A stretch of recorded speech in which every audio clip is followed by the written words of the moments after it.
On the cold morning of November 30th, 2020, Alaska State Troopers fielded a frantic 911 call just after 3 in the morning. A teenager lay on a couch inside a Matanuska-Susitna home, barely clinging to life after suffering a devastating gunshot wound. He would not make it. His name was Cody, and he was just 18. His cousin, Malachi Maxson, had already fled the scene in a stolen white Jeep.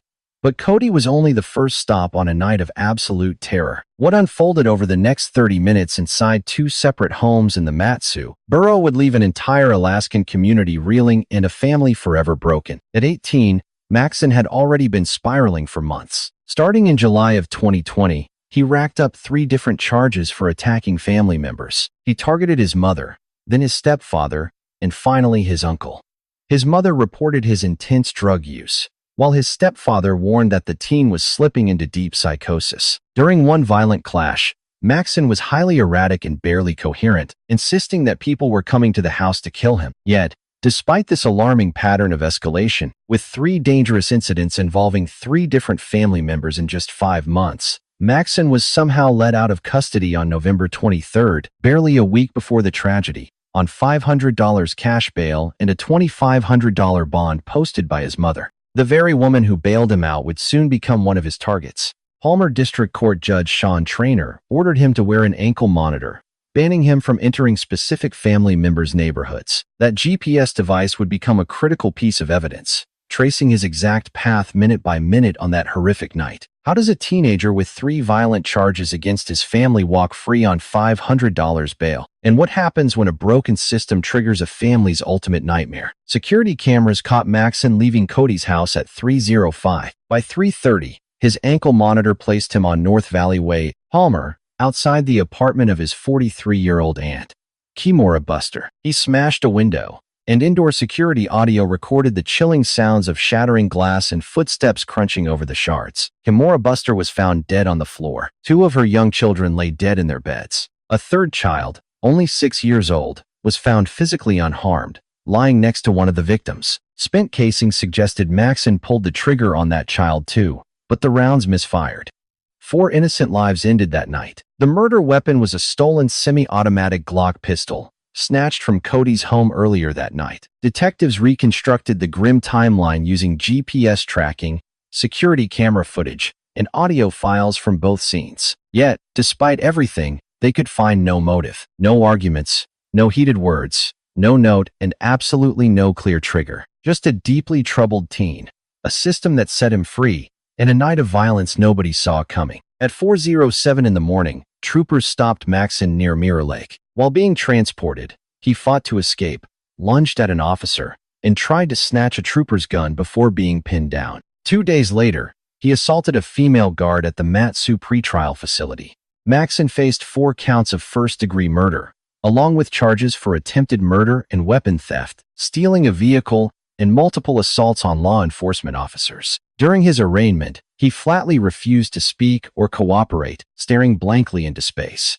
Public Defender Evan Chun was appointed as his counsel, while Palmer Assistant District Attorney Melissa Weininger Howard led the prosecution. On December 3, 2020, Palmer District Court Judge Thomas Gokin set bail at $10 million cash, ensuring the dangerous teen would remain behind bars. Even after searching through years of public records and local news archives up to 2026, no updates on a trial verdict, plea deal, or sentencing are available, likely due to complex mental health proceedings. Between his extreme lack of cooperation in court and massive pandemic-era delays hitting Palmer's legal system, the case was likely stalled by endless mental competency evaluations and psychiatric proceedings. Maxson is believed to remain behind bars. 4 lives stolen, a little girl who survived only because of a faulty bullet, in a case that still has no resolution. But the next tragedy is just as baffling because it struck without a single warning sign, right inside a hotel room the day after Thanksgiving. For McKay Hutton,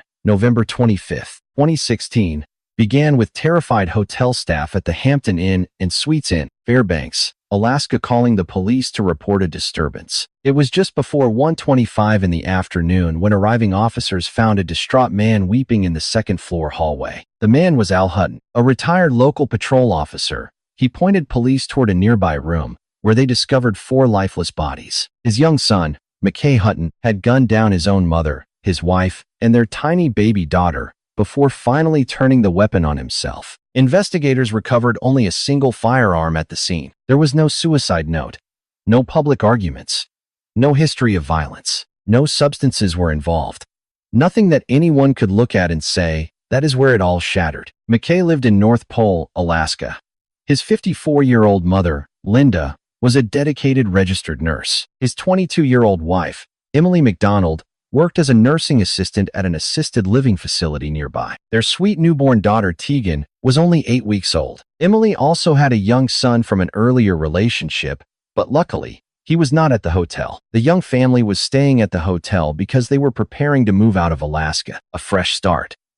A brand new chapter. Every detail of their journey pointed to hope, not tragedy. A childhood friend, James Davenport, described McKay as a warm, fun, and loving guy with zero criminal history. Detectives found no evidence of drug or alcohol abuse, no history of domestic violence, and no mental struggles. There was absolutely nothing. Nothing in McKay's past hinted at the horror he would unleash in that room.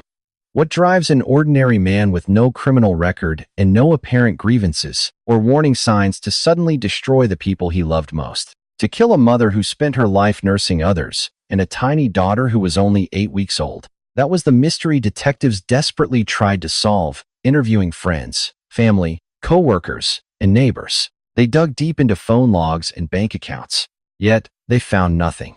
Al Hutton was not in the room during the gunfire and was never suspected. Only one weapon was ever recovered from that room. The Fairbanks Police Department eventually ruled the tragedy a domestic murder-suicide and closed their investigation. Local media later revealed this was part of a shocking string of family tragedies in Alaska between 2014 and 2016. It was a chilling trend that left locals searching for answers that simply were not there. Al Hutton, a veteran officer who spent his career facing other families' worst nightmares, walked into that hotel room only to find his own family gone. He had been standing just down the hall.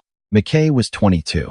His mother Linda was 54. Emily was 22, and baby Tegan was 8 weeks old. No motive was ever uncovered. No fights were ever reported. They were simply packing their bags for a fresh start in a new state. Whatever transpired inside that quiet hotel room happened in an instant, completely without warning or any explanation.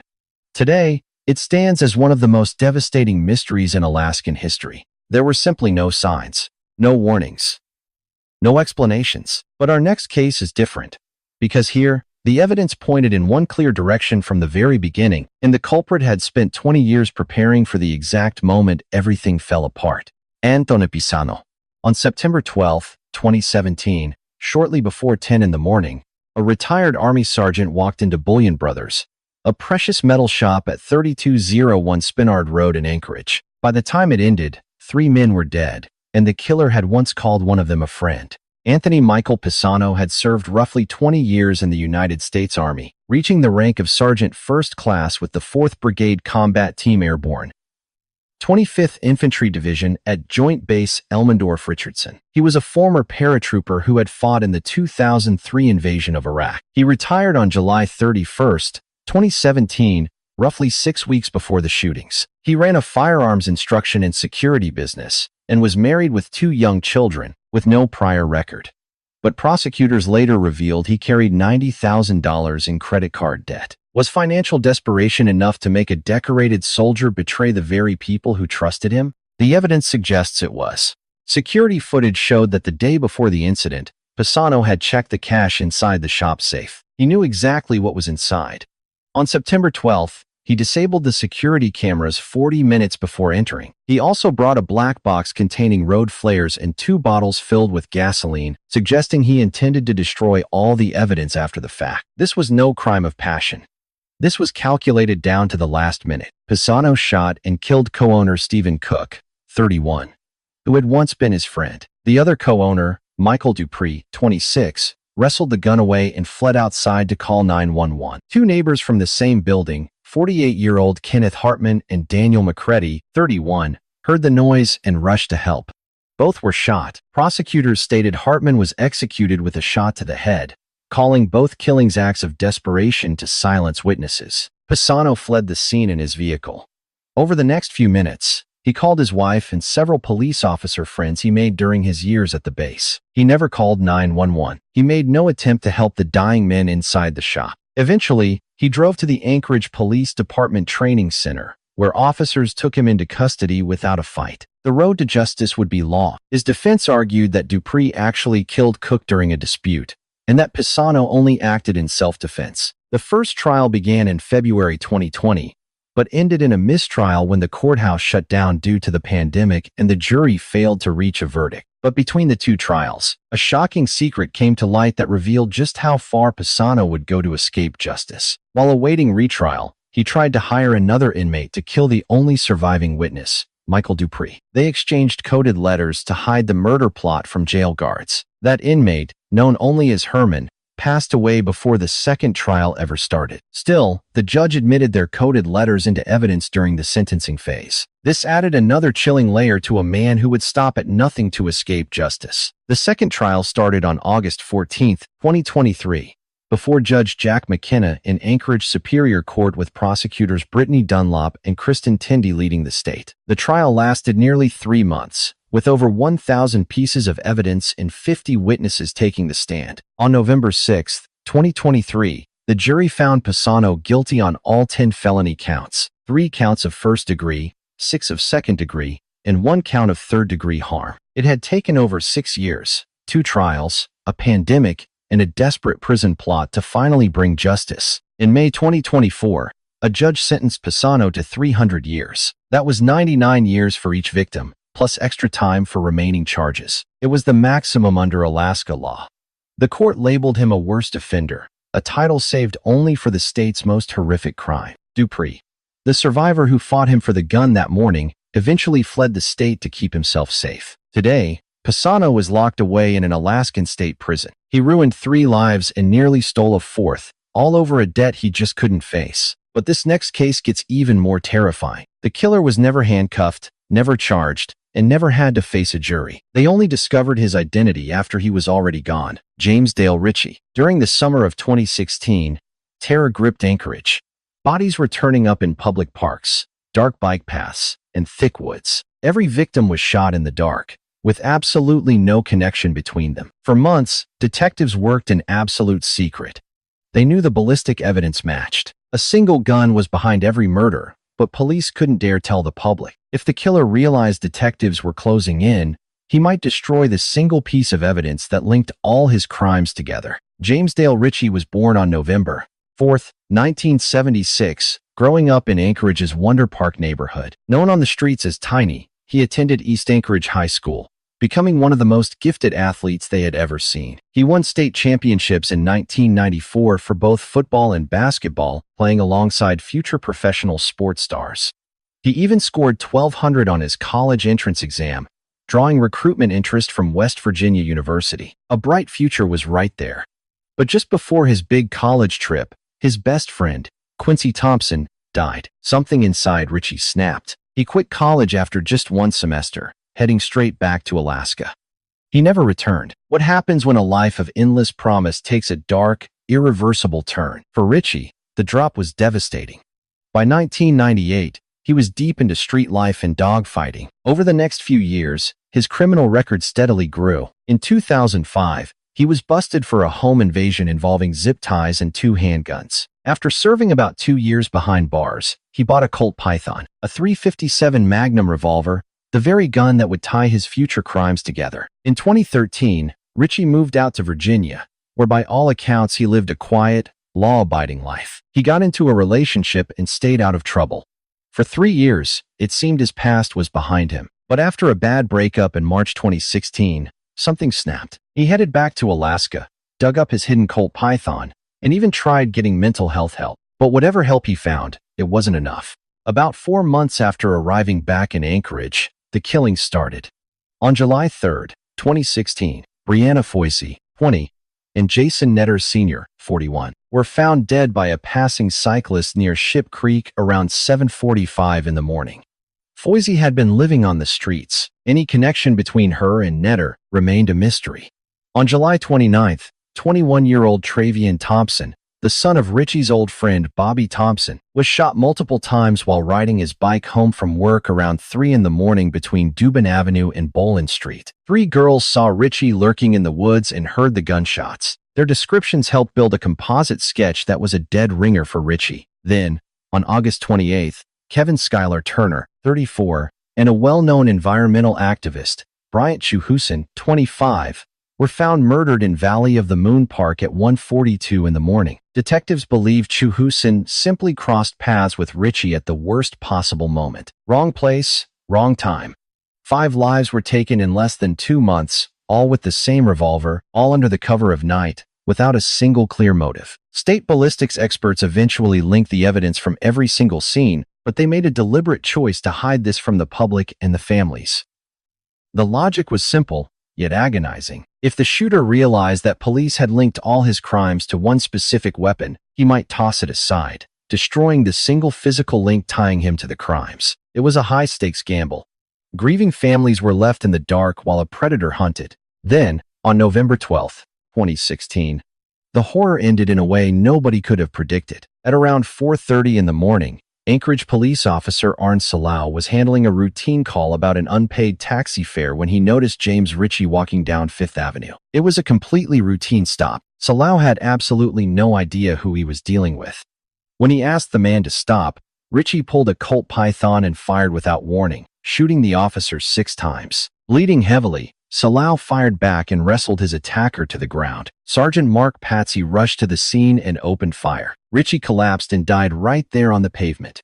He was 39 years old. Tests soon proved his Colt Python was the exact gun used in those 5 previous murders. On April 26, 2017, police officially labeled Ritchie a serial killer and closed the files. He would never face arrest, charges, or a courtroom trial. Officer Salau survived 7 hours of emergency surgery and eventually returned to active duty. A ruthless killer was only identified because he drew his gun on the wrong cop. But another Alaskan mystery took even longer to unravel because the culprit went to extremes to bury the truth. Brandon Jeeveden. On May 31, 2014, a family vanished from the edge of Kenai, Alaska. 23-year-old Rebecca Adams, her 2 young daughters, their spaniel dog named Sparks, and Rebecca's boyfriend, Brandon Lee Jeeveden. Police found their apartment locked, with no forced entry, and both family cars parked outside. Their camping gear and kids' car seats were untouched. If they chose to leave, they took absolutely nothing. And if they had been taken against their will, where on earth were they?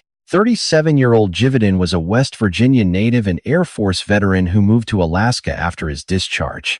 An avid hunter and skilled outdoorsman, his only criminal record was a single drunk driving charge. He moved in with Rebecca shortly after her kid's biological father died in a 2012 motorcycle accident. Together, they shared a quiet duplex on the edge of town. A massive search effort quickly launched, involving over 20 agencies including the FBI and state troopers. Planes, helicopters, search dogs, and divers combed the entire Kenai Peninsula. Volunteers searched local trails and riverbanks. The case gripped national media, with rumors swirling about wilderness accidents versus foul play by an outsider. Search teams focused most of their energy northeast of the home, where Jeeveden often spent time hiking and hunting. In reality, the bodies lay northwest, buried in thick brush less than half a mile from their home. And for nearly 10 months, not a soul checked that area. How could a whole family disappear just steps from their house and stay hidden for almost a year? On March 21, 2015, a driver on a secluded trail spotted what appeared to be human remains lying in a shallow depression,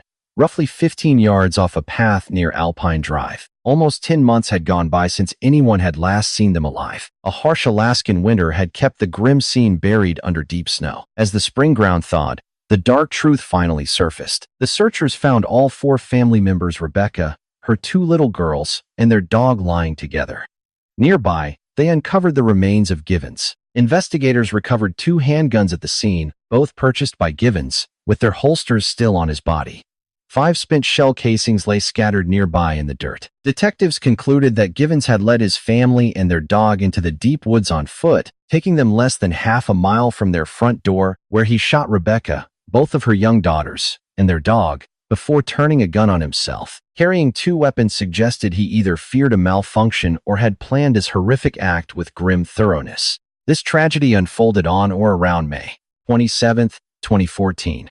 Near the second anniversary of the girl's biological father's death, Rebecca's last call to her sister on May 27th was reportedly deeply distressing. No other details of that call were ever released, and a motive was never officially found. On June 3, 2015, Kenai police announced their final findings, ruling the case a domestic murder-suicide and officially closing the investigation. Jividan is gone. Rebecca was 23. Her little girls were only 3 and 5. Even their loyal dog was found dead beside them. The only man who knew what triggered that final walk took the truth to his grave, a shallow spot in the Alaskan brush, less than half a mile from the home they all shared. If you enjoy when we dig deep into these shocking, real-life cases, make sure to hit that subscribe button and turn on all notifications. Jividan left behind no suicide note, no explanation, and no clues for nearly a full year. But this next case is entirely different because it was cold, calculated, filmed, and executed by a teenager who believed a wealthy online stranger would pay her millions of dollars to do it. Denali Bremer's friend, Cynthia Hoffman, was 19 years old. She struggled with developmental disabilities that kept her mentally much younger than her peers. Making friends was hard, so when she finally bonded with a teen named Denali Bremer, she ran home to tell her father the one thing he had waited years to hear. "Dad, I finally have a friend." But that friend would ultimately orchestrate her death. Denali Bremer, born around 2000, had a deeply troubled past. Taken from her biological mother as a toddler, she had witnessed a horrific tragedy involving her baby sister. Another family adopted her, and she spent her childhood in Anchorage. Sometime during her chaotic teenage years, she connected online with a guy named Tyler, who claimed he was a wealthy, attractive man living in Kansas. His actual name was Darren Mitchell Schillmiller, 21, from New Salisbury, Indiana. In reality, Schillmiller was jobless, hiding out in his grandfather's basement, spending his days playing video games. He was neither rich, nor was he actually from Kansas. He was a lie from start to finish. Yet, Bremer believed every word he told her, and when Schillmiller demanded she commit horrific acts for a share of his fake $9 million, she agreed. She did not hesitate. She picked her target cold-bloodedly, the one girl who trusted her more than anyone else on earth. In a deleted text recovered by detectives, she described Cynthia Hoffman as very trusting, her fault, also very gullible. She penned those heartless words about a girl who called her a best friend. She drafted them while actively plotting to end that girl's life. What kind of monster writes things like that about someone who trusts them completely? 3 weeks before June 2nd, 2019, Bremer and Schillmiller finalized their plans via texts. Bremer brought in 4 accomplices, including Caden McIntosh and Caleb Leyland, promising them cuts of the fake fortune. On June 2nd, Bremer and McIntosh lured Hoffman on a fake hike to Thunderbird Falls near Chujiak, quickly steering her far off the trail. The killers bound Hoffman with tape before McIntosh shot her, then dumped her body in the river. Throughout the murder, Bremer sent graphic photos and videos to Schillmiller using Snapchat. Later, they burned Hoffman's personal belongings in a local park, but their dark secrets soon unraveled. Concerned citizens contacted the police after seeing the disturbing footage circulating on Snapchat. The graphic files Bremer sent to Schillmiller did not stay private.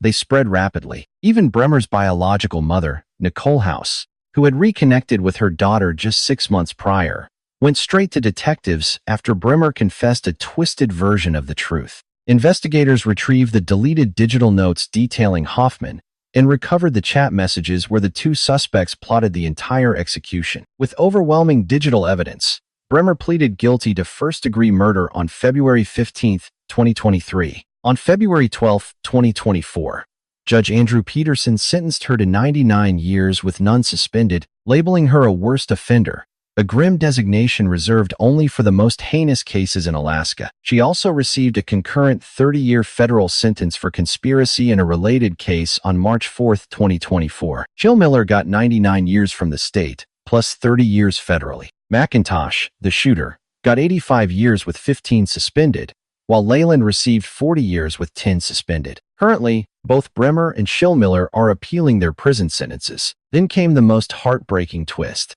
Cynthia's grieving father, Timothy Hoffman, had attended every single court hearing. He endured every graphic detail and organized annual memorial motorcycle rides so the community would never forget her precious name. He tirelessly fought for justice, year after year. Tragically, Timothy Hoffman was killed in a motorcycle crash during one of those very rides, on the exact anniversary of her death. The father who dedicated his final years to keeping his daughter's memory alive lost his own life doing just that. Bremer stole the life of an innocent girl who trusted her completely, all for fake bounty money promised by an online catfish who was never who he claimed to be. Our next case unfolds in broad daylight on a cold Christmas Eve, right in a busy neighborhood where neighbors could hear everything happening. At around 4 o'clock in the afternoon on Christmas Eve, LaMarcus Jaquan Mann, 2016, 3 armed men entered a home in the 4100 block of Peterkin Avenue in Anchorage. Their sole intention was to rob the residence. Within minutes, 2 lives were brutally ended, leaving a young boy wandering outside in the cold alone. This fatal heist was orchestrated by Savon Wiley, 26, who lured 38-year-old Christopher Brooks to the home under the guise of a business transaction. Mann entered with 20-year-old Jalen Deontay Franklin and 19-year-old DeAnthony Malik Harris on that fateful night. Darkness had fallen over Anchorage. Once inside, Mann pulled out a handgun and shot 32-year-old Danielle Brooks dead. When Christopher Brooks fought back, wrestling Mann for the gun, accomplice Harris was accidentally shot in the leg. Mann quickly regained control and shot Christopher several times. Bleeding heavily, Christopher managed to drag himself outside onto the snowy driveway. He collapsed in the snow, later dying at the hospital from his severe injuries. Meanwhile, their young son was discovered wandering alone through a dark parking lot during the freezing Alaskan night. When police finally reached the shivering little boy, he whispered something that would haunt them forever. He said, "Ninjas came to my home and took my family." He was simply too young to comprehend what had actually happened. All he knew was that his parents, his protectors, were suddenly gone. How do you even begin to explain such a tragedy to a child on Christmas Eve? A neighbor's security camera captured the chaotic escape of the suspects in a Honda Ridgeline. Accomplice Jalen Deontay Franklin was arrested on Christmas Day and identified Mann as the gunman. Authorities immediately issued a warrant, warning that Mann was armed and dangerous. Anonymous tips to Anchorage Crime Stoppers led police to the Lakeshore Inn in Spinnard on December 27, 2016, where SWAT surrounded his room. Mann surrendered without incident after roughly 20 minutes. Mann went to trial alongside Wiley on July 8, 2019. The trial exposed everything: Wiley luring Brooks home, Mann acting as the shooter, and Franklin and Harris serving as the willing accomplices. By August 15, 2019, the jury found Mann guilty on all charges. On August 13, 2020, Judge Steve Cole sentenced him to 109 years behind bars, with extra time tacked on for robbery. There was absolutely no ambiguity in that sentence. Mann will never walk free again. Over the following years, his co-defendants received massive sentences, matching the horrors of that tragic Christmas Eve. Franklin got 100 years with 20 suspended, leaving him with 80 years behind bars. Wiley, the mastermind behind the setup, got 76 years with 20 suspended. Harris, the final co-defendant sentenced, received 80 years with 20 suspended on November 19, 2024. Altogether, the 4 men will serve a combined total of over 300 years. Mann is locked up and will spend the rest of his natural life behind bars. The little child who wandered outside on Christmas Eve 2016 grew up without his parents. 4 men completely destroyed a family for a robbery that yielded practically nothing. But our next case takes things to a chilling new level. This killer did not just take lives, he actually filmed his crimes, narrating them like a movie, even singing during the murders. Brian Stephen Smith. Inside a memory card labeled homicide at a Midtown Marriott, Anchorage police uncovered 39 photos and 12 videos. This was some of the most disturbing evidence ever shown in an Alaskan courtroom. The horrifying footage showed a man narrating as he ended a woman's life inside a hotel room. He addressed the camera casually, as if he were producing content for an online audience. He told the lens, "In my movies, everybody always dies." Then he said, "Hit the like button." And later, "People need to know when they are being serial killed." He even sang a rock song by AC/DC while strangling her with a wire. Once it was over, he drove around Anchorage with her body in his truck for 2 days before dumping her near the Seward Highway. The monstrous man caught on that footage was Brian Stephen Smith, and the young woman he stole from this world was Kathleen Jo Henry. Smith was born March 23, 1971, in Queenstown, South Africa. After immigrating to the United States, he became a naturalized citizen in September 2019, just weeks before his arrest. He worked at the Town Place Suites Marriott in Midtown Anchorage, and was married to Stephanie Bisland. Online, he frequently posted hateful, racist rants on the platform, Quora. Later, investigators discovered homemade silencers, cleaning chemicals, and latex gloves inside his home. His first confirmed victim was 52-year-old Veronica Abuchuk. She was an Alaska Native woman from Stebbins who was experiencing homelessness in Anchorage when Smith picked her up, promising food and shelter. He lured her back to his home while his wife was away. When Abuchuk fought back and refused his demands, he shot her in the head, driving her remains to a remote spot near the Old Glen Highway to discard them. In April 2019, Alaska state troopers discovered a human skull with a gunshot wound at that very spot. Forensic testing later identified the skull as belonging to Abuchuk. His second victim was Kathleen Jo Henry, a 30-year-old Alaskan Native Yupik woman.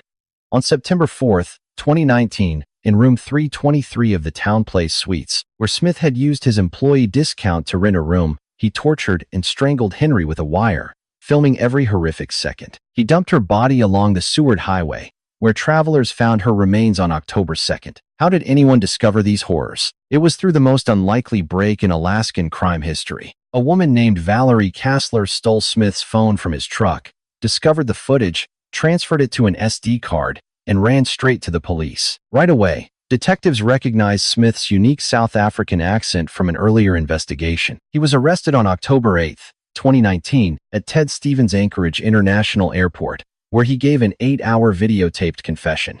A potential third victim, Cassandra Lee Boskovsky, a mother of 7, who vanished in the summer of 2019, was linked to photos of an unidentified woman found on Smith's phone. By September 4, 2024, a jury officially declared Boskovsky deceased, ruling she had met a violent end. Smith went to trial on February 6, 2024, before Judge Kevin Saxby, with prosecutors presenting a grim case. The prosecution played his horrific recordings for the jury. The defense called absolutely no witnesses.